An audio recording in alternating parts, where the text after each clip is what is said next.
You are now listening to the Friends of Rugby podcast. Relax your anus. Balls. Thick thighs. Camille Shat.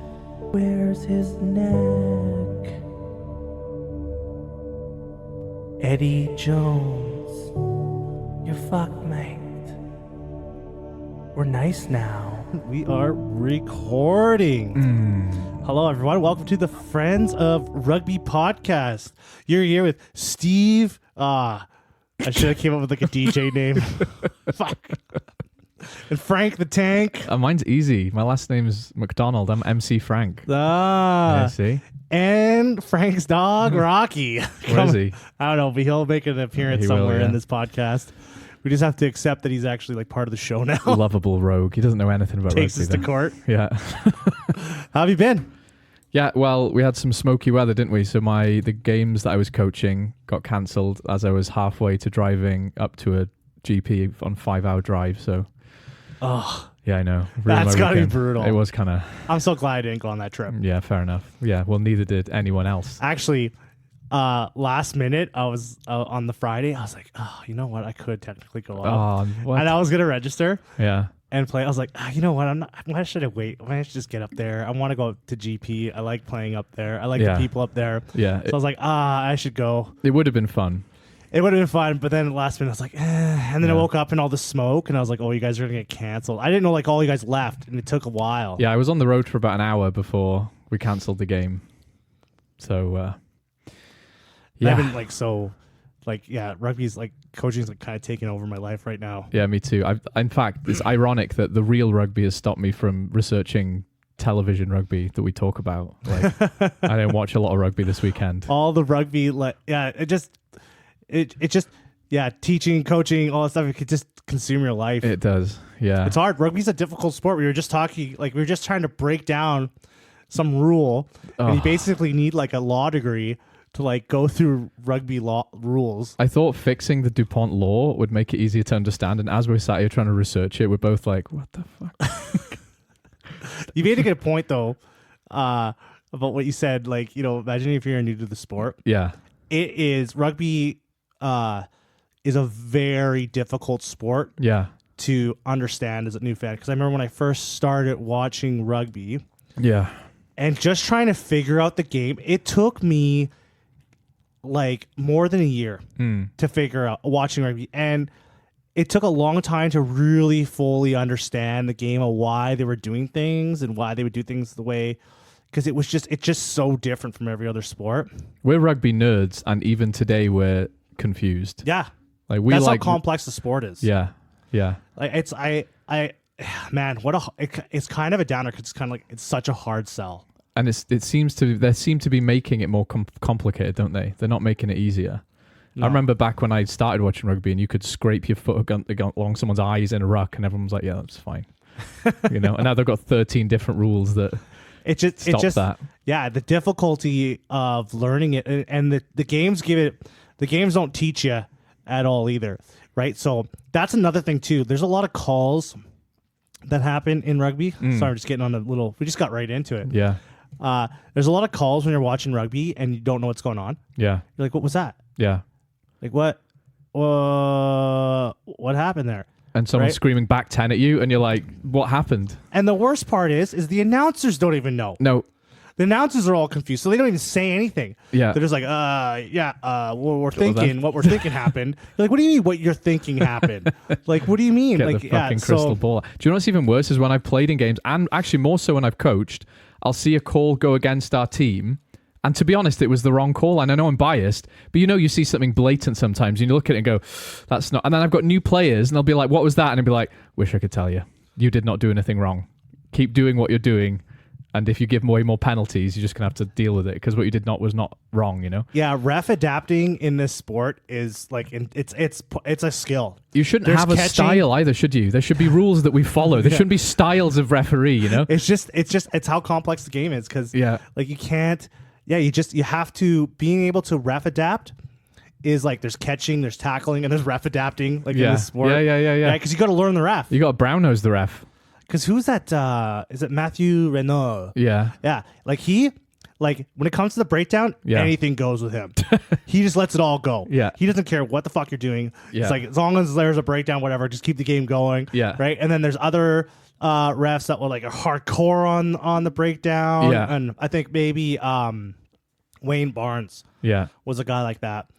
And I could be wrong. Yeah, he blows his whistle quickly at breakdowns. Yeah. And he's not wrong. And but Matthew Renault's like this Wild West, and he's like, fuck yeah. But then you'll have the same. Sometimes Renault, like when the scrum is happening, is like, you step back 2 inches, you 1 inch, and could you move your arm over here? And it's like, you're not fucking sculpting marble here, mate. Just let them have a scrum. You know? Yeah. Like, So every ref has like their thing. yeah. So you got to ref adapt in this sport. That annoys the shit. You shouldn't have to adapt. Like, there's rules, follow them. And I know, like, it's not ref's fault. But yeah, I love it. I love it. We're digging our own grave, though. I think it's one of the, for me personally, that aspect of it, I love that part. Like how every game is like, it's like one of those video games where like every time you get on the map's always different because it's auto generated, so you don't know what you're getting into. It's like that. It's like you just don't know what you're getting. Yeah. Right. Like, a new ref. Like, so you don't know what he's going to be like, and he's going to ref this way or that way. So every game is like a little different. Every game has like different elements. I personally love that. I like that it adds a talking point, but I am worried we're scaring people off a bit. You know? Yeah. The majority of people that I think would like complain about that are people that have been watching rugby forever. I complain about it, and I've been watching rugby a while. Yeah, you might be right. Yeah, so. Yeah. Anyway, we'll come back to that because we are going to talk about rule changes, aren't we? We are going to talk about rule changes today. Let's talk about rugby that happened this weekend, though. The URC. The URC was... the best league in the world. Come on, say it. You know you want to say it. No, I don't, because the Gallagher had some games this weekend. So the Gallagher had some exciting games. Yeah. But all the glory... It was very predictable. The best players in the world are in the URC. The creme de la creme of world rugby. It was a bit predictable. I mean, as much as I'm a Welshman and a proud one, it's hard to give a shit right now. Like, we've been shit all season, all Welsh regions, and it's not going to get any better next season. The Stormers beat the Dragons. Who saw that coming? Well, when I tuned in, the Dragons were winning, and I was like, this is not going to last. And it didn't, because they got 2 kind of dumb yellow cards. That must be the worst, being like a Dragons fan. That's the hope. Like, they come in hot. Yeah. And because they've done it a lot this season. Yeah. Them and Cardiff. Yeah. Have done that a lot this season. Strong lead. Where they kind of make you believe. Yeah. And then they break your goddamn heart. They break your goddamn heart. And it seems like mystical and fun, but the truth is it's bench. It's all about bench depth, right? And Welsh regions don't have depth on their bench like these other teams. So it's good because it shows you their starting 15 is good, but they just do not have the resources to see out 80 minutes like these other teams do. Yeah, they got to finish their hand jobs. They're just like, teasing everyone. Yeah, they're just, that girl is giving the hand job and then she kind of gets tired. You're like, falls asleep. Yeah, like, what the fuck is this? Like, I don't know. I'm tired. That's never happened to me before. I just want to say. But yeah, no, oh man, yeah, it's got to be hard to be a Dragons fan. It's hard being any Welsh Regions fan. When you're a Dragons fan, you're really doing it for the love.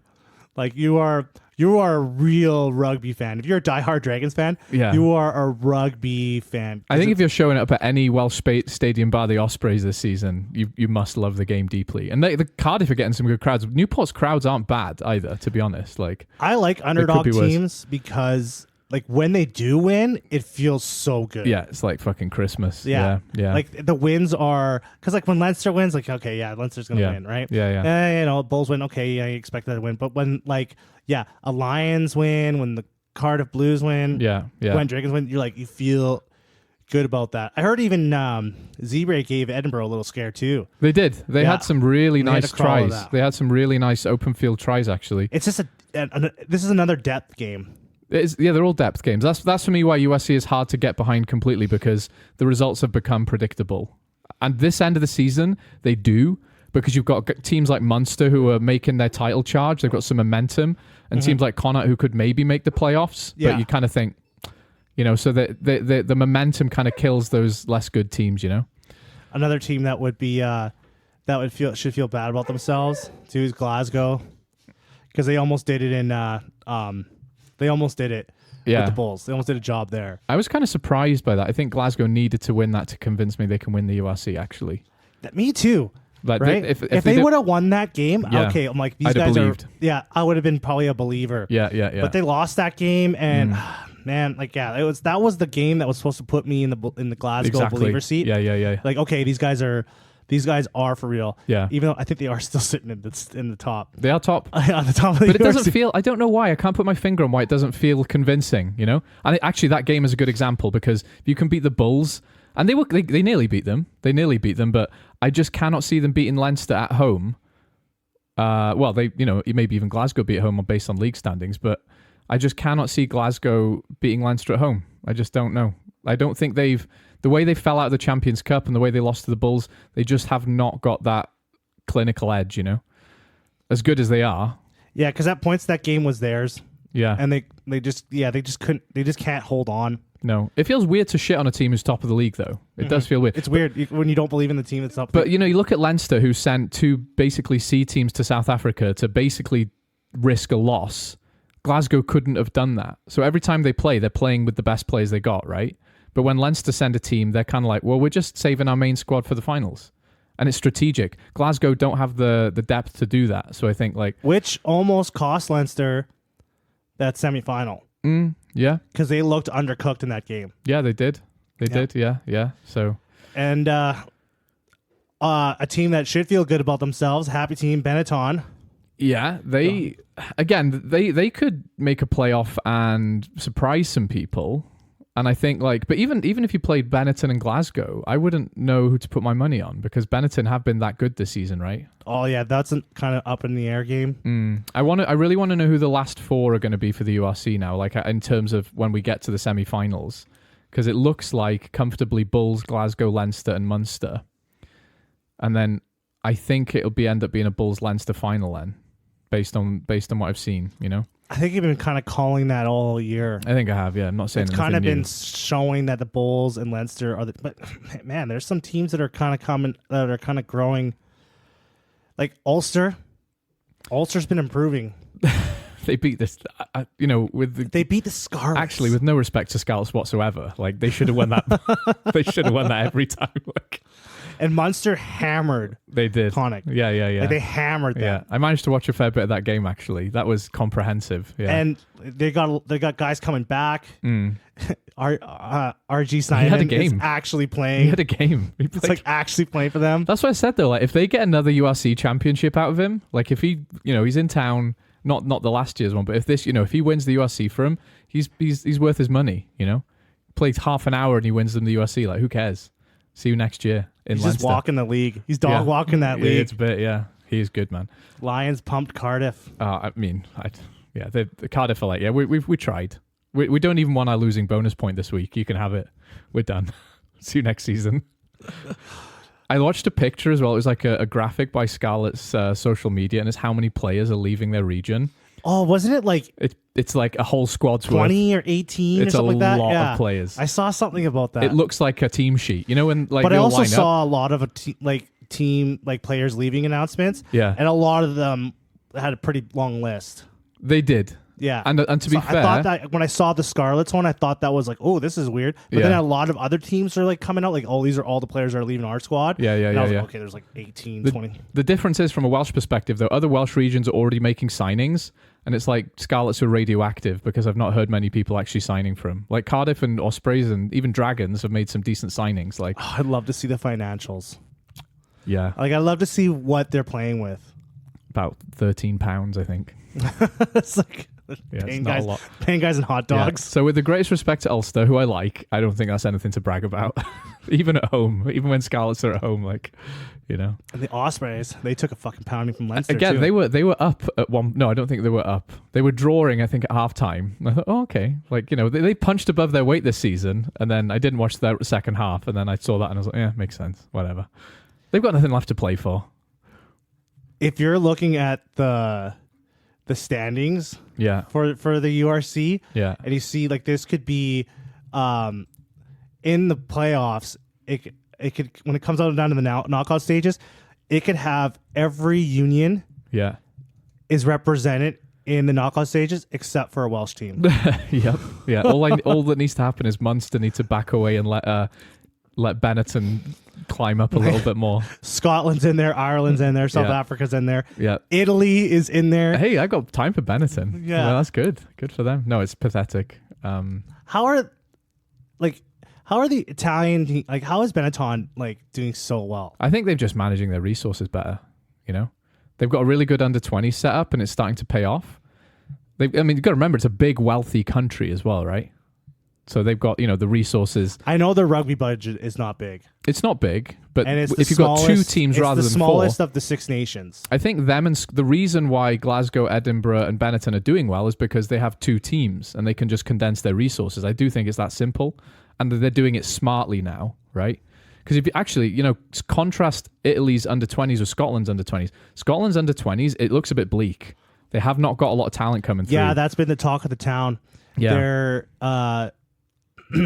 I think we're going to be coming into an era of shitty Scotland coming up pretty soon because all I'm hearing and what I'm seeing from their youth squads is not good. Yeah, I heard the same things. And in Wales, we can at least say we always generally have talent coming through because we like rugby that much. But half of them bugger off to Exeter and don't come back. I was just gonna make an Exeter comment. We just can't hang on to it. So what Scotland do is they seem to have an effective scouting method, right? Like they do. I think they signed Tuipulotu's brother to. Yeah, I saw that. You know what I mean? Yeah. So they know their talent isn't that homegrown. They're really good at outsourcing. They are, exactly. They're very good at okay, who has a Scottish dog? Yeah. Who it's hey you, what's your cat? Yeah. Oh, it's a Scottish dog. Okay, you're great enough. Some Scottish guy's on holiday in Australia. Like, he's big. Can you check who his auntie is? Just go ask him where his auntie's They're a from. very good outsourcing team. Yeah. Which is kind of concerning because if they don't have that youth talent coming in. Yeah. Because they're kind of holding on to a bunch of their players that are good are getting up there. Yeah. So they're starting to rely on these guys too much, and they weren't even able to crack that upper echelon of no. they haven't won a Six Nations. No, ever. They've beaten England every year. That's pretty much. I think that's Scotland's only goal. They've got that elephant trophy they love. What's it called? The Calcutta Cup. It's got an elephant on it. They got screwed in the last two World Cups by being in just not even being able to get into the. We talked about this. I always remember that the one before. Fair enough, the ref did screw him. The 2019 one, but the most recent one, that was the best Scotland team ever. That people are saying this, not necessarily me. They didn't fire a shot against South Africa or New Zealand or Ireland. They did not fire a shot. Those are the best two teams in the world. Right, but they will. I think if you want to win a World Cup, you've got to beat the best teams in the world, right? If you put Scotland in, if you took Japan out, and you put Scotland in with Argentina and England, but you're not there to get up the world rankings. You're there to win a World Cup, and they just looked like they weren't threatening anybody. It's just kind of disheartening. It's just you want to see them get out to the knockout stages, even if they lose there. Yeah. Right, but those two teams, the Box and Ireland were just red hot. They were. Going into that, the Springboks destroyed the All Blacks in that game, so they're coming in the World Cup all hot and heavy. Yeah, Ireland, they beat New Zealand. They beat everyone before coming into the World Cup. Yeah. So it's just. Having said that, Scotland have made a semi-final. And I know it's a cliche at this point, but Scotland can at least they don't have that monkey on their back. So as good as Ireland are, they still got that monkey on their back. When did they reach a semi-final? I don't know. Ages ago. Is Ireland the only tier 1 nation? That's why it's a joke because they've never done it, right? It's a thing now for them. Oh yeah, it's totally a thing. It's gonna be the next World Cup's gonna be on. I can't wait for their managers and their coaches and their players to be like, yeah, we don't even think about it. We haven't even talked about that. It's you are all shitting the bed. Yeah, you guys are all. The weight of history is unfucking bearable. I'm still upset about that. I bet. Yeah, I would be. I do feel bad for them because the last two times they have come up against New Zealand and everyone's like, this is the year New Zealand is shit. New Zealand are never shit. They're never mediocre, right? They know how to do World Cups. Of course they do, yeah. Their depth is insane, right? They're never going to be bad at a World Cup, regardless of how good France or Ireland or South Africa are looking, Yeah, because the World Cup is an attritional beast. Yeah. You have to dig deep to win. Yeah. And that's something that Ireland, they just don't have when it comes to that kind of world stage. You have to go to a dark place. to like win a world. It's hard. It's hard to win a World Cup because you have to have all the. You have to get everything right, and I think they can. You know, they've got all the stuff to do it. They just don't have the experience, do they? Yeah, you don't want to. What was I gonna say? Oh, fuck! I just lost my train of thought there. What Ireland can't make a semi because, like, you've got to have. You know, it's hard, it's dark. Something like dark. that. You got to darkness. Yeah, I'm reading the transcript here. You got to get dark. You got to go dark. Yeah, you got to get dark, yeah. They can do it. That's something that New Zealand and the Box can do. Yeah. And they have really good game plans. Well, not just them, everyone else as well. I guess so. Everyone else. I guess so. Yeah. Anyway, I think they can do it. But that, you know, when they say like, oh, we're not even thinking about it, I'm like, bullshit, you're thinking about it. But yeah, when you're looking at the URC table here, yeah, there's the Welsh teams are not looking stinking up the bottom, aren't we? Like a fucking rotting vegetables down there. Guys like are collecting it. It's just got lead feet down there. Boiling a bunch of vegetables. Sitting down there in the compost heat of the bottom of the URC. Yeah. I think the teams that are like, I'm surprised by Ulster, like kind of crawling. They crawled up. Like, they've had a bit of luck as well. Like, I'm still not over that Cardiff Ulster game. I'm still not over it. Like, that was luck, you know. But for where they're ending up right now, like how it's shaping up for them, like like that's kind of surprising too for me, because I thought they were going to be like scraping the bottom too. Yeah, I think everyone below the Ospreys has been in the mix. Like Sharks, Cardiff, Scarlets, Dragon, Zebra, never going to happen. But even Ospreys were in contention to make the playoffs, right? I don't think it's realistic now. But, you know, any one of those teams from the Ospreys up are all on about, 8, 9, 10, 11 wins. So it's only one or two results needs to go one way or the other, and you're in a playoff spot, right? So, but I think the difference is, like I said, Glasgow, Leinster, Munster, Bulls, hard for anyone else to beat them on their day, and it's particularly hard for anyone to beat Leinster, Bulls, or Munster in a knockout game, you know? Because it's the top 8 that go into the knockout stages. Yeah. So like right now, if you went into it, Glasgow would play Benetton, which I think could be an up in the air game. Benetton could do it, yeah. Leinster would play Edinburgh. Leinster win that. So they would win that. Yeah, 100%. Munster would play Ulster. Munster win that. Yeah. And then the Bulls would play the Stormers, which I think would be... That's a spicy one. Would be a spicy one. Yeah, 100%. Yeah, I couldn't call that. Because Stormers have been hot and cold, but they have gotten better as the season's gone on. Oh, yeah, because when they're good, they can beat anyone. Yeah. Stormers can beat Leinster. Oh, They may even have beaten No, they them. did in the inaugural season, didn't they? Yeah. So they could... I can see Stormers beating Leinster. I can see the Bulls beating Leinster. I don't know if Munster can do it. Leinster's got a mental... They do, don't they? They are the boogeyman. Yeah. And Glasgow would have to like fucking pull something like hard. Like they'd have to like pull some magic. I feel like a Glasgow hater. I'm really not. I just don't believe it. There's just a piece missing from that jigsaw in my heart, you know? Yeah, and I want to be wrong. Me too. I'd be happy if they won. Oh, 100%. If they won the URC. I love that. Yeah, I would be like completely happy with that. Me too. Even if Benetton won it. Yeah. If Benetton won it after beating all those teams, like imagine they beat Leinster like in the final. I'd take anyone but Leinster, to be honest. Like, actually, maybe not the Stormers. I could be even happy with... I'm happy with actually anyone. I don't want Bulls or Stormers to win it. You are the one. Oh, isn't it great they're here? Isn't it great they're here? You said they can win it. You've got to stick to your fucking They've already guns. won it. They can win it in a couple of years.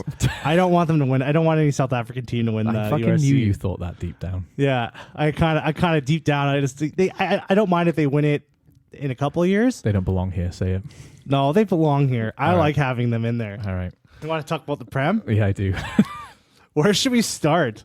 Let's start with the game of the weekend, the absolute thrashing of Gloucester. Do you want to talk about that? I don't know. I don't really want to say except it was kind of funny. Oh my god, it's just kind of funny because he had like Bath beat Newcastle, which I never saw coming. Newcastle needs to get relegated to relearn how to play rugby again. Because I know they have a bunch of youngsters leaving their team. Yeah. How are you supposed to build a team if you're losing all your young players? No, it's not looking good from next year either. No. It's like they're just in it I don't think they want to be because there's no relegation. No, and that's a travesty, that is. So there's no... Oh, man. Imagine being like, No, Ealing Trail Finders kicking ass all year. I went into. We'll go on a tangent. Actually, let's go on a tangent here. All right. I went into like a Guess little. I'm coming with you. I went into. Oh yeah, you're coming with me. I went into a little rugby hole. I was looking into. For some reason, I got like real interested in looking into the English Championship. Okay. So I was like, man, what are these teams? Like, I don't know anything about this. Okay. So I start looking at all the teams. Yeah. And then I start looking at all their stadiums and where they play. Holy fuck. Yeah. The quality, Yeah. like from the Prem to the Championship, drops like crazy. That's why they ring like, fenced it. Guys are playing in fucking fields in the middle of nowhere. I was like, what team was it? There was I can't remember the team, but they like were playing. They play literally in the middle of the field. They don't even have stands. They have a bunch of mismatched They've got benches. like an iron scaffold barrier. They have a line. They have a line of Yeah. mismatched, like these random benches that they must have gotten donated from other places. Yeah. And I'm like, what the fuck is this? And I'm looking at the arenas that they're playing and stuff, and they're all like around, like these arenas that they play in are all around like 2,000 to 4,000 fans. Yeah. Yeah. So I was like looking, I was like, holy shit. That's been the Gallagher Prem's reason for not letting them up. It's not that they aren't good. It's not that they couldn't beat other Prem teams. It's just that they do not have the facilities to go up. You know? I'm looking like the Cornish Pirates, like their field that they play on. It's like they've been playing in the same field. It looks like they had a picture of it, and then they had a picture of it from like fucking like 1916, and it's exact same setup, same seats, the same like the roof is all rusted out in the Cornish Pirates and shit. And I'm just looking at this like, holy fuck! Like I was like, oh, it's got to remember though, like even at the top of the Prem, like English rugby is not as big in England as you might think it is. Like football is such a dominant sport. Oh, 100%. I know that, but all the talk about the Rugby Championship, and like there's a lot of money talk, and like the RFU's not supporting them. Yeah. And I'm like, I'm looking at these clubs, and I was like, what the fuck? Like, this is like some of their outfits are comparable to ours here in Canada. I was just gonna say, my hometown club is a town of 10,000 people. It's as good as the Cornish Pirates Stadium. As good. Like, it's like I'm looking at this and I was like, man, and they're like, oh, we need money, and I'm like, man, this is like dire straits here. I was like, can you feed your children, please? RFU. Yeah, this is neglect. There's a lot of bitching about like how they've been like taking money from the championship and putting it into women's rugby. Yeah, and I'm like, well, fucking look at what's going on here in the championship. English women are kicking ass. Like, how many years has the championship been getting money? Yeah. From the RFU? Before they even realized women could play rugby or allowed to play rugby. Yeah. You were getting money long ago. Years and years and years and years. And then you got this like decrepit shed after all these years. Yeah. All like this club's like, we've been around for 150 years and you got a shed? You got a fucking shed? Yeah. I was like, that's what you got? Like, you deserve to, like, not get anything. Like, but that's their model. They wait for a billionaire to come along. Go, can I buy that club? It's like, yeah, have it. As long as you build a stadium, you can have it. It's fucking... We'll do your deal. That's what happens. That's what happens. Like, Bristol got a bunch of money come in. And, you know? But I was just, like, looking at this. I was like, okay, there's no one that can... Like, there's none of these clubs. I'm looking at all these clubs. There's no one that can go into the Prem. No, that's what they've been saying. Right. So like, there's no point of even ring fencing it, like of having a relegation, because what are you going to do? Oh, yeah, we got relegated. Okay... Just give us like 4 years to make a new arena. Like, you can't, like, it was fucking like, I was like, holy shit. And then I looked at the second division in France. Yeah. That is like comparable. It's bumping. Yeah. Comparable to the top 14. Yeah. It's like, comparable all to their Gallagher. stadiums are like 10,000 plus. They got like nice stadiums. Like, everyone's playing like all these like nice arenas and stuff. And you're just like, holy shit. Like, the difference between the second division in England versus the second division in France is like night and day. Oh yeah. Night and day. You know what would be better for the Premiership? If they just joined up with the Pro D2 and played against them. They still get their ass kicked. Yeah, because they're paying big money too. Of course they are. Yeah, those the second division in France, like, they're paying big money for some players. Oh yeah, they got fucking Courtney Laws going to like the second. George division. North just went there. Yeah, so they got money, and these teams, you could tell they have monies, and they got money like going down.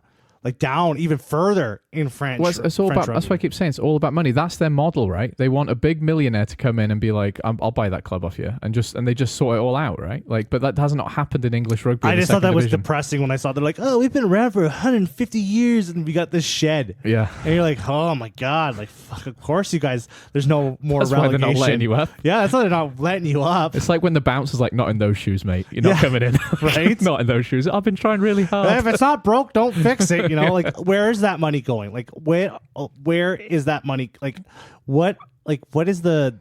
It's I don't know. Like it's there. But the question is, what money? You know, what money? Well, they've been getting money for years, and they're saying that it's getting less and less and less. Yeah. Right? Well, what happened in all the years you guys are getting supposedly good money? I don't think they were ever getting good money. They're just getting less money now. Yeah, so I don't know, and I don't know how much they were getting, but it had to have been something significant. Why do you think that? Because of I remember like reading like something about there was like millions going into those championships clubs. But they're all on player wages, right? If it's a professional league. I'm not saying that those clubs got like millions of dollars each. Yeah. But it was up there, and they were getting like hundreds of thousands. Yeah. To run that club. That probably exclusively goes on wages and coaching staff, though. You know, yeah. You can't even buy a spare chair by the time they've run out of that money. There's just probably like no one that knows how to run business in those setups. I don't think it's like that. I just think their model's wrong. I think they need to look at how Ireland do it, where it's like, you know, the RFU would own all the clubs and then they divide that money equally. Because otherwise, if this Victorian style trickle down economics of, you know, we'll bring in a billionaire, like what happens if he dies? What happens if he gets bored? This is what happens. Yeah, but what's Ireland's second division?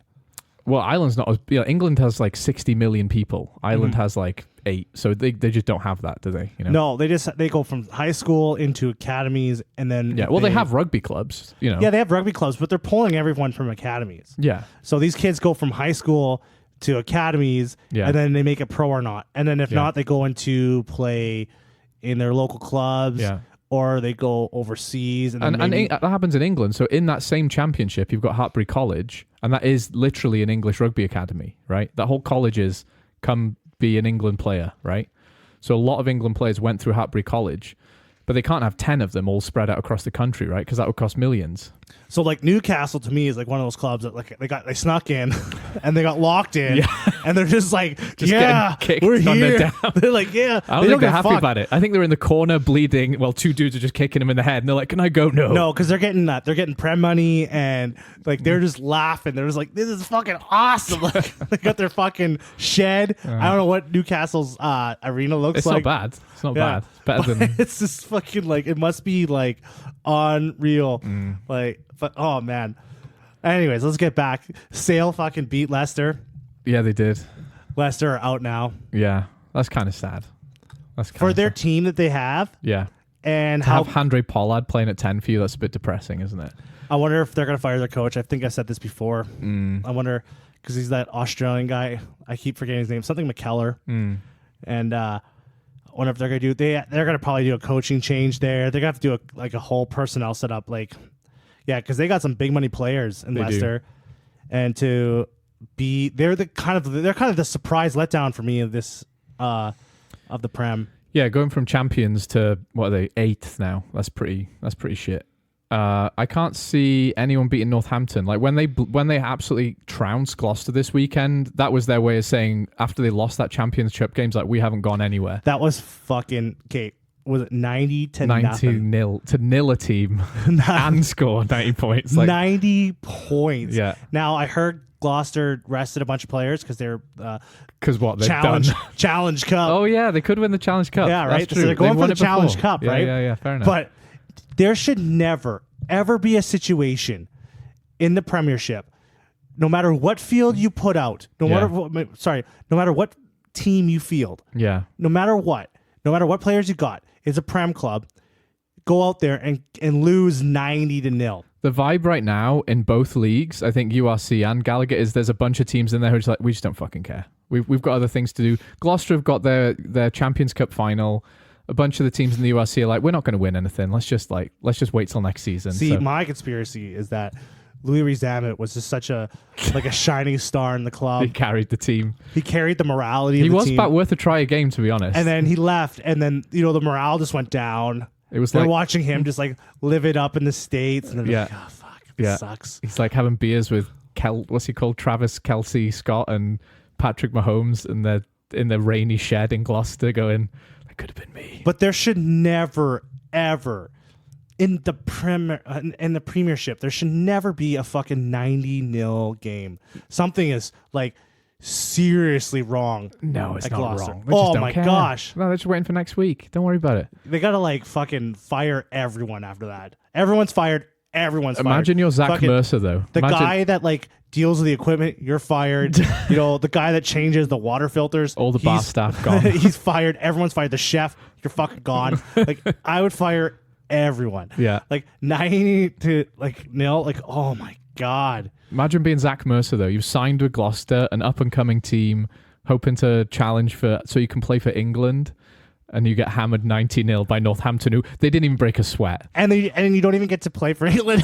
Yeah, you just sat there going, what the fuck have I done? Could be on a beach in France right now. Did he even play in this game? I don't know. I gotta check the team. I got it right probably here. Not, to be honest, because they probably do want him I to gotta see if he was. I guarantee he was not in there.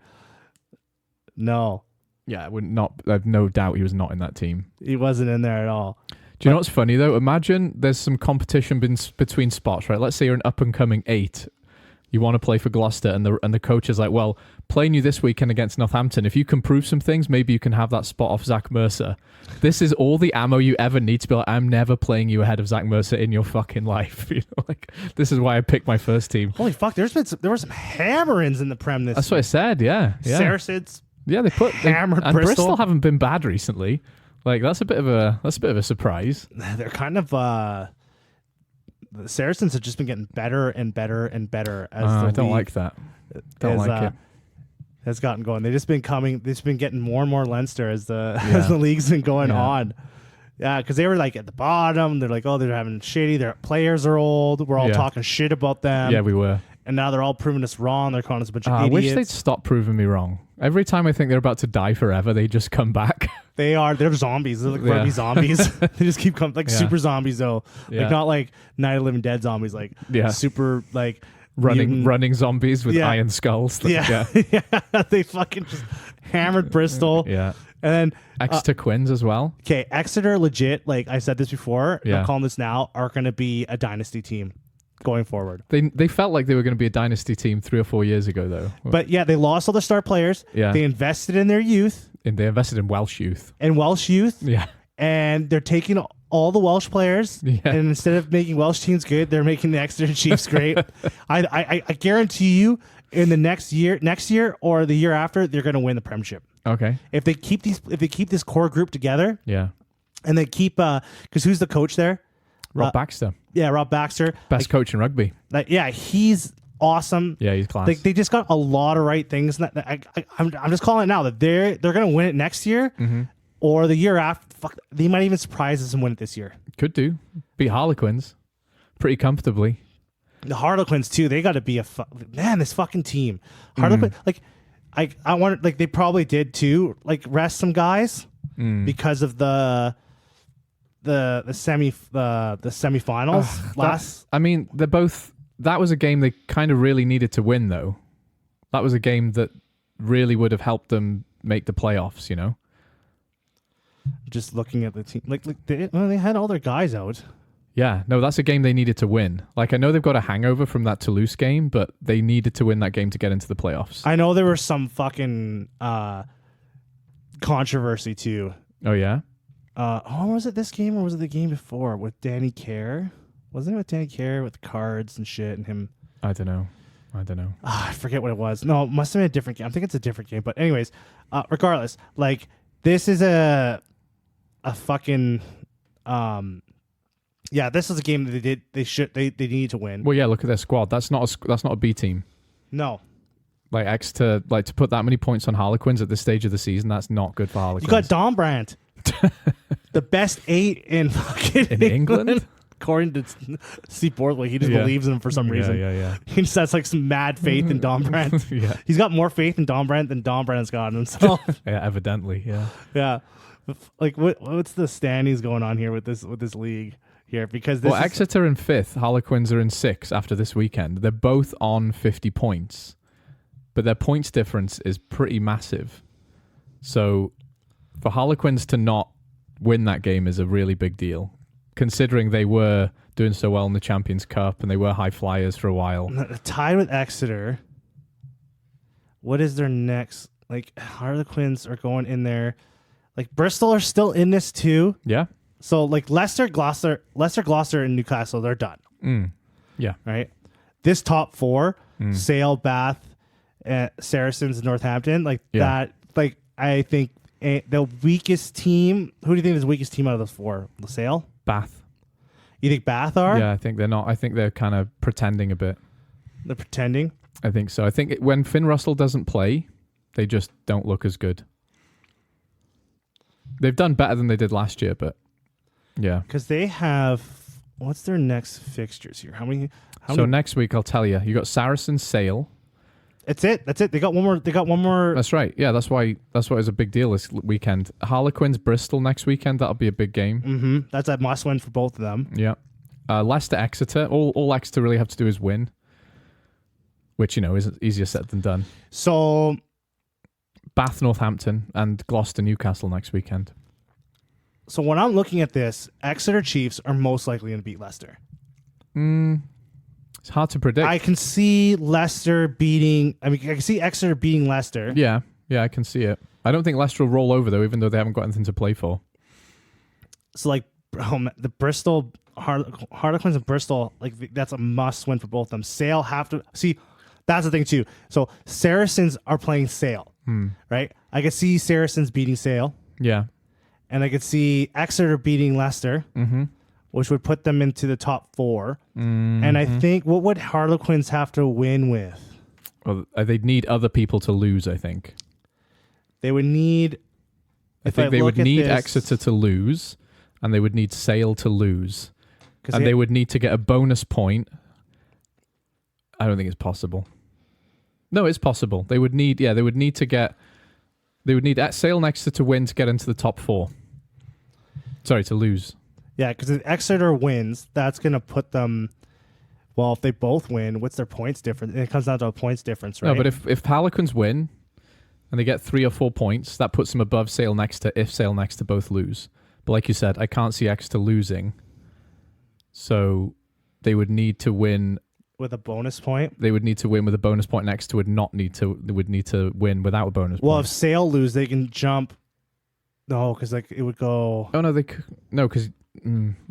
there's so many little equations going. Basically, Harlequins still have a chance. Harlequins still have a chance. The math is kind of against them. It is. Bristol even technically kind of... Like if Sale and Exeter lose and Bristol beats the Harlequins, they can jump up to 4th. Yep, it's possible.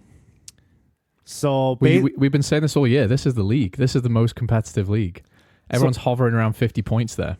So Saracens have to do the league of 3 teams a favor by beating Sale to open it up for... Yeah, which I could see happening, actually. Yeah. So if Sale... But, oh, man. Because, they're not going to want to... Like, Saracens are not going to want to give their last game away. Like I'm saying, even Leicester are not going to lay over for Exeter next weekend, Because they're going to want that home game knockout. Best league. This is the best league. This is tight. This is the best league. This is some tight... Like, you got to do some mathematics to figure out... Exactly. That's what I want. I want it to be unpredictable. Anyway, let's talk about some news. I'm just gathering at this lineup here. Like, holy fuck. Yeah, okay. I guess we can talk about some news. Tell me about some rule changes. Do you want to talk about rule changes? Just a little bit. Let's dip our toes in because it's big news. Croc roll, gone. I've been saying this is going to happen. I was telling my players in training, here's how you do a croc roll safely. Well, can you do one safely? That's a question. But I was teaching them how to do it, and then I said, forget about it at the end of the season because it's gone. I knew this was coming, and it's a good... Actually, I'm glad it's going. Man, when I think about the croc roll, yeah, and Even the name sounds dangerous, doesn't it? Like, yeah, but it's not a really dangerous move, do you think? I mean, it's not about that the move, like a safely executed croc roll, I don't think is that dangerous. But there's so much room for it to be not safe. If you execute it poorly, you could twist a guy's neck off. Yeah, if you're grabbing him around the head. Yeah, but like in the split second it takes to try and get your arms underneath his shoulders, you might miss, he might move, he might shove, you pull too early, you grab a neck. And even if you do it wrong, you can get a, 200-pound, 250-pound guy falling on top of you when you're rolling, right? Like, it's not safe for anyone involved. And remember that Darcy Swain thing where like the guy's leg got mangled because he tried to roll him and the guy's leg got planted? Like, everything about it is not... It can be done safely, but there's too many variables that make it dangerous. That's what I'm saying. So I'm glad it's gone. And I think the safest bet is just to complete missile dive into the ruck. That's what I was about to say though. The obvious downside to all this is what's happening recently is a lot of especially the higher performing teams, they just fire flankers into a ruck, right? For me, they missile into there. They do. And it's like, and there is some really dangerous clear outs going on, right? People just flying into people's heads and necks. What they're trying to do is make it so that there's just one way to clear out a ruck. And unfortunately, it's like the last bastion of dangerous shit going on in open play, really, right? And that's the firing at, just running straight at a guy head first. Yeah, the ruck is going to be the kind of the make or break of rugby, eh? Because if they can make, it's a dangerous spot because it is. You're right. The ruck is like probably one of the most dangerous parts of rugby. Yeah. And if you nerf that, yeah, you take out an iconic thing of rugby. You just you can't get rid of it. Soul of rugby. You can't get rid of it. You can't get rid of it, but it's also like super dangerous. But what they're trying to do is they're trying to make it as simple as possible. They've made the gate as simple as possible, and you can't come in at the sides. And they made the way you can clear out a ruck as simple as possible. Unfortunately, that single method that remains, i.e., just running at the guy and trying to push him off, still can be dangerous. And I say to a lot of players, like, if the guy is basically his head is all the way down into the ground and he's latched over that ball, you've lost it, right? If you have to cannonball into his back, you've lost the ball. Mm-hmm. But like that, you're not going to tell that to a professional athlete who's going to do everything he can to win a game, right? So there has to be a way to compete. Because jackling is like the most dangerous thing. It's horrific. It's the most dangerous thing you do. It's horrific. In my eyes, like your head's down, you're in a very vulnerable position to get that ball. And then you got like huge guys smashing into you against your back and neck. Your neck and your head. It's horrible. And because it ended what's his name, Sam Warburton. I mean, there wasn't a single one. His body was just knackered. Yeah, but it was the jackling that really like did it in for him. Oh yeah. Well, there's a bunch of players, and there's a bunch of players who've had it worse than him. So, I mean, I think croc rolls is a good thing they're going, but yeah, the big question mark is like, how do you make the ruck safe? They've done everything they can to make it simple, but I don't think it's ever going to be safe. Yeah, I feel like they're trying. Yeah, I think I agree with you. Like they're just trying to make it as simple as possible. Yeah. Like I don't think the croc roll is like some super dangerous move, but it's something to take out. They're like, oh yeah, we're doing stuff. It reduces variables, right? Yeah, it reduces variables. That's like, all it is, we're man. doing things. Yeah. And yeah, to me, it was like I wasn't hurt by this rule. I'm like, whatever. Yeah. I mean, I think it's not like you see the croc roll like all the time. Anyways. No, it's actually quite difficult to pull off. Yeah. Properly. So yeah, anyway, so it's gone, whatever. The other one that I kind of agreed with. No, that was it. No, DuPont's the DuPont rule that took us like fucking a half hour to like decipher. Which you need fucking algebra to figure out. Like, you know that movie, The Beautiful Mind, with all the equations and shit. Or what's that movie with Robin Williams and Matt Damon? Rain Man. No, not Rain Man. With Matt Damon, and they're in Boston. And my boy's wicked smart. Yeah, he like them apples. How he's doing all like the math equations on the wall and shit like that. Like that's what we had to do to figure out. Like, okay, so they had to run back. Yeah, because you asked me before we started. You were like, okay, what the fuck is this? And I had watched like 2 or 3 videos to try and like. Then I was ready for this. I was ready for this fucking question. And as soon as I open my mouth, my brain goes, I don't think so. I don't fucking think so. And I start talking and just bullshit comes out. So we both sat here, tried to look up again. And then the main thing we discerned was now, after this new loophole closure, you have to retreat behind your kicker. Your kicker has to put you onside. Your kicker has to be onside. So the team has to work. Yeah, but even in the rules explanation we read, it's like the player has to make a deliberate effort to retreat. Even that is vague. Just say they have to put themselves onside, right? I read that fucking line so many times and so many because I was trying to find out, okay, what's the exact How far do they have to retreat? Because I read that right? line. It's like they have to make an effort to retreat. Yeah. I'm like, okay, to where? Exactly. To how far? Just be clear with it, right? To put yourself on side by being behind your kicker, and then I had to find some like random article that actually explained it. Yeah. Like I had to go like basically to like fucking Alex Jones' website. Next to the gay frog article. Yeah, I had to go through the gay frog article, and then right there was like, the full explanation of the punt rules right there. Yeah. Like, I had to dig deep. You had to get onto Google Scholar to figure this shit out. Like, what do you think about that? Yeah, it has to be done. But the problem is, it's like they've, by all this shit shouldn't have existed in the first place.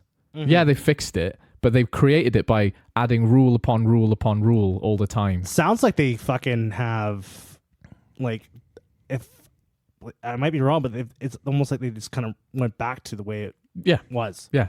Right? They're simplifying rugby, basically. I kind of like it because now it brings in another cardio aspect into the game. Yeah. Because now players have to work. Yeah. That kicker has to work to get up there.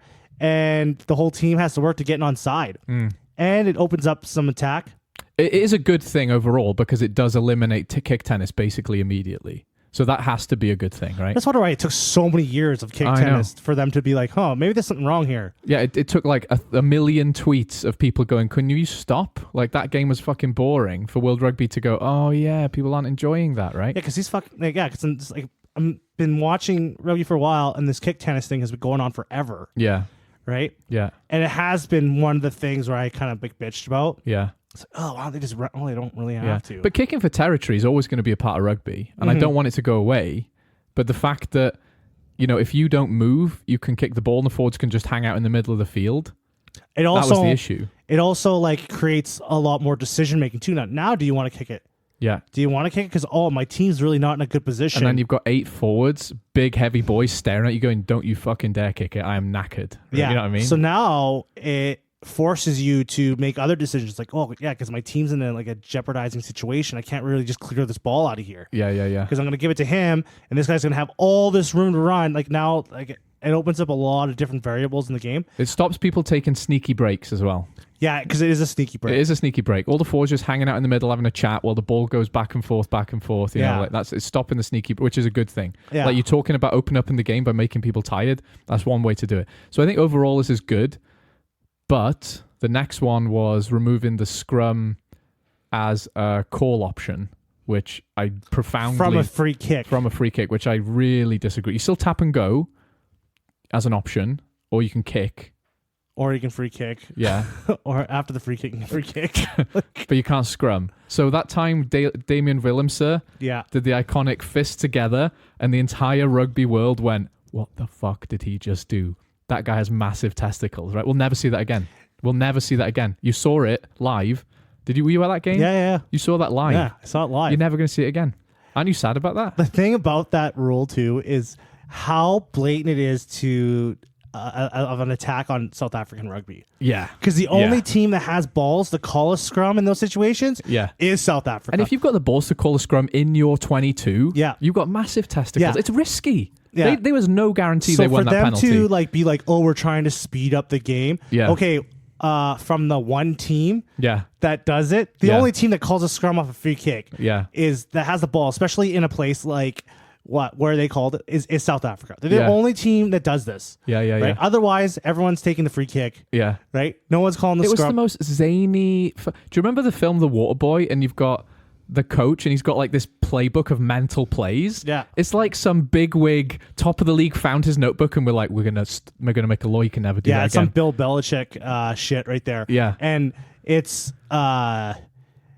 it's just so blatant. Like it does feel like an attack on them, doesn't it? Because it's like, we're trying to speed the game. And I'm like... nothing to do with that. Okay, well, there's one team that exploits this. There's one team. Yeah. So you're not trying to fucking speed up. And it's not even an exploitation. It's not like the DuPont. It's not a loophole. It takes balls to take off, especially when you get a free kick. You're always in your own... Usually when you get a free kick, you're always in your own half. Why would you pick a scrum in your half? Because what's it comes off of? It comes off of like a line, something comes off of the line out or something like that, or if you call mark, and stuff like that. Like, so what a free kick comes off of? You're usually in your own territory, and you want the ball out of there, and you lose that scrum penalty this side, that's an immediate 3 points for them, if not a try. Yeah. Right? Why would you take... So, yeah, you're right. And you know what is really sad about this? Yeah, it does feel like they're targeting South Africa. I said this like about a month ago when we were chatting. It was like, one thing I genuinely love about rugby is like it's a game for all sizes, right? And if you're targeting the scrum, all of a sudden it isn't anymore. You know, you've got that overweight kid in school, and I coach some of them, and I say, you know, you may not be great at volleyball, you may not be fast enough for football or whatever, but I've got a spot for you, and you're going to be a fucking rock star. And now that kid maybe like they've just chipped away his usefulness a little bit. Yeah, because you know? the more they nerf the scrum, or they're not even nerfing the scrum, they're just taking it out of the game. Yeah, the need for those like fucking props, those beef boys, is like it's gonna go down because now you're like, well, you know, I can have a beefy boy, or I can have a pretty decent beefy boy, but I don't want to have fast, lean, like that. Yeah, the body type's going to change in the prop, right? Exactly. It becomes like rugby league where everyone's exactly the same size. Yeah, you know? and it's just kind of depressing. Like it is, and the fucking lies. Oh, we're trying to speed the game, the dead time of the game. So there's one team that does this. Yeah. Yeah. There's one fucking team that does this. And how many times they did it that you can remember? Once. Yeah. Yeah. And it worked. Because it was such a huge thing because no one's done it before. Yeah, it was such a ballsy move. It took the world by surprise because it's so like... I think that might be my favorite World Cup moment, genuinely.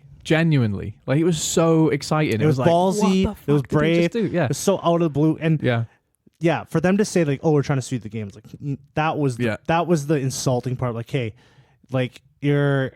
Really, there's like a million ways. Like if you want the scrum, if you want to take out the dead time with the scrum, like I don't know, clock it. Yeah. Like you have a certain amount of time to get to the scrum. Yeah. We talked about that before, right? You've called the scrum. You've got like the shot clock. You've got 30 seconds to get to where I've called the mark for the scrum. And if you don't, I'm just giving the other team the ball and they tap and go. Do you know what I mean? Like, and we can do that, and that makes the props hustle. You know. Yeah. And also, like, they've turned the scrum into this, like, machine, right? Because if you look at old scrums, like, from back in the day, they just kind of gather, they grab each other, and they smash into each other, right? Yeah. And it takes, like, a few seconds, right? They're all, like, grabbing on each other, stuff like that, right? And then it was dangerous as shit, right? So when you saw, like, the old school scrums, they're just like, they just all grab each other, and then bam, they're in a scrum, and then they're going, right? Yeah. Now, they've made the scrum into this power machine. And there were strategies to it, right? Yes. Yeah. When you use it, how you use it, right? There's so much power and strength in the scrum now because they're so set up now. They have to fully set up. Yeah. They have to the binds are very specific, right? Binds are they're so close to each other now. Yeah. And they're getting into that, like, so all that setup now and how much power is behind it. Those guys also need the time to get into that position. Yep. Because how much strength and power is going into the scrum now. Yeah. Like, if you just, like, you can't just get players to willy-nilly into that situation. No. They can't speed. They have to get set up. Yeah. Otherwise, you're going to, like, break some fucking person's neck. Yeah. Right? Yeah. Well, that's why there's very specific ways to bind in, right? Because it's a safety precaution. And, you know, you've got guys, I think of the Irish front row as well. They clearly put so much time and strategy and thought into how to win a scrum. The dark arts, but like it's a thing, right? And I'm not even implying cheating here. Like the way you strategize around a scrum is a legitimate tactic. These guys train night and day. They squat their ass off, and then they actually do intelligent strategies for scrummaging. And you've taken away that. And like how good South Africa were at that, you've taken away one of their weapons. And it's not like after New Zealand, and people are, oh yeah, South Africa won 2 World Cups in a row. So did New Zealand. We didn't change a thing. It drives me up the fucking wall that there's fans out there that complain about the scrum. Yeah. This is not your game if you don't like the scrum. Yes, it boils my fucking blood. Yeah. Like the fact that now that there's more and more rules coming after the scrum. Yeah. Boils my fucking blood. Yeah. Right? Like, who are you trying to appease? Yeah. Like, who is World Rugby trying to appease? These fucking guys? Fuck them. Yeah. Like, fuck these guys. Like, go watch League. Go watch fucking Diet Rugby. Like, you know, it's less rugby. If you want less rugby, there's a sport for watch, you. yeah, and if it's you pretty want to watch successful. You want to watch less rugby, go watch fucking League. Yeah. Right? Go watch your fucking Super Touch or whatever the fuck it's called. Because, like, it's boring. It's fucking rugby for dummies. It's the worst fuck. It's like, it's just... Like, I can my blood fucking... I can tell, yeah. It boils over this because I love the game so much and I love all the aspects of it. And then for, like, World Rugby to, like, appease these fucking fans that are not even really fans of the sport. Like, they don't even like rugby. I also think these people who talk about ball in play time and stuff, I don't remember anyone complaining about... What we were complaining about was kicking, right? And you've just... We've taken away an option, which means you don't have to kick it. You could scrum it. And you've given them another kicking option, which already existed. But what people were complaining about was the kick tennis. That was what it was. People were complaining about kicking for territory. And what have you done? You've taken out a scrum option. It's fuck all to do with the speed of the game. Nothing to do with it. Nothing to do with the speed of the game. No. I just like... It just... Yeah, it boils my blood. Like, it's just like, why don't you just become league then? Yeah. Like, just... Like, fuck. Like, it just pisses me off so much. Like... we're back to being haters. League is such weekend. a cancer, man. It's like a fucking cancer. That's why I'm always worried about League. Like, when League does things in the United States, it scares me a little bit because it's so like dumbed down. It's rugby for dummies, basically, and that's something that Americans will eat up, right? Because they love their popcorn movies, they love dumb shit, and like things that are like super simple, like two monkeys passing coconuts, like. They'll fucking pay to see that, to watch that shit, right? Like, this is easy. Oh yeah. The North American market for like league is like where we live in Alberta now. It's like it's a dry forest in the middle of summer. All it takes is a spark. Yeah. And then league is fucking everywhere. Yeah. Your forest is on fire. I'm scared. I'm scared of league because I'm like, oh fuck, man. If they really like try to figure out this game exists, we're fucked. Yeah, like Americans cannot know that league exists. No, I don't. It has to be hidden from them. It has to be buried. Like it has to be assassinated because, like, if Americans see league, they'll be like, oh fuck, this is like. You know, in the Mummy movie where there's the Mujahideen protecting the secrets of the tomb, we have to be like the Mujahideen. We have to like anyone talks about, we have to assassinate them. Yeah. Someone mentions league in a pub, like we fucking show up behind him with a knife, like. I get real aggressive about league too. Yeah. Like every time it comes up in conversations, I just try to like shut it down. I get like real aggressive. Yeah. And people are like, oh man, you got to calm down. I'm like, no, you have to kill league on site. In the crib. It's an invasive species. It shouldn't exist. Kill it on site. Like kill it, fire. I don't mind it existing. It's just not in my fucking, not anywhere near my rugby club, I just don't like I don't know. I just don't like the appeal of it. Like I just don't like it. I just don't like it. Well, like you said, it's simpler, right? I really hate league. And the worst part about league is when I first was introduced to rugby, I liked league more. Yeah. I was like, oh, league's way better than union. Union doesn't make any sense. You're like a kid who tried ice cream for the first time, and then 10 years later you go, there are other foods with more subtle tastes. Or there's different flavors. Like way better you flavors. You had chocolate ice cream once, you're like, it's fucking amazing. And then someone's like, have you heard of salted caramel? Like, oh, wait. Like, what the fuck? Yeah. Yeah, you could put it between Eggos. You can put it in waffles. You can put it in cookies. You can smash cookies together with it. Like, what? Right? Yeah, you just ate vanilla ice cream just once, and you're just like, oh my god, it's the greatest thing ever. This forever. This is amazing. Like, there's more out there. There's more rugby to be had. And it changes, because like I'm not playing fucking league. No, I can't play league. You could play league. No, I'd have to like get like. You'd be in the scrum. I'd have to be like in shape and like be able to run. Like no. But the thing is, because we have only you've seen union at professional and amateur level, right? Watch an amateur game of rugby league. You could play rugby league.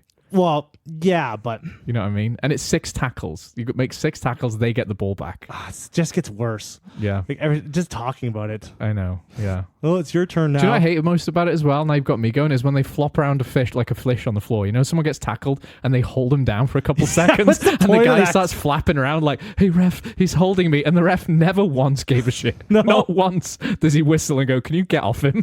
Yeah. Like, there's no, like... it's so weird. They do that double tackle. Yeah. They always do like that 2-man tackle, and they take them down, and they hold them for like a couple seconds, and then they like back off. Yeah. And I'm like, what the fuck are you guys doing? Yeah. Right? Like I guess they're trying to like get their defense set up, maybe, but it's so dumb. Yeah. Like it's just dumb. And you know what? We could talk about it more, but we've just talked about it. Those are the rules. That's it. There's no like rule changes. There's nothing exciting. Like that's it. We've discussed it in its entirety. You know. Anyway. Well, I think we spit out all the rugby we want to spit out. We're back to being haters again this week. No, we're a hating podcast now. Well, last week we were pretty positive. Anyway, I'm good with being grumpy. Whatever. I'm good too. Yeah. Well, friends, you can check us out on X. You can. I can never take it serious. Why does Elon Musk have to ruin everything? It's gonna be called X. Check us out on Twitter. Yeah. You can also email us at thefriendsofrugbypod@gmail.com. And like and share the podcast. Thank you. Put it on your little Facebook post there. Put it in your bio. Put it in your bio. Say you made it. Yeah. Okay. Yeah. We'll take listens. Say I just made a podcast. Come listen to it. Yeah, I don't give a fuck. Okay, there you go. You can copyright infringe the fuck out of us. Don't care. All right, friends. Have a good night. Bye-bye.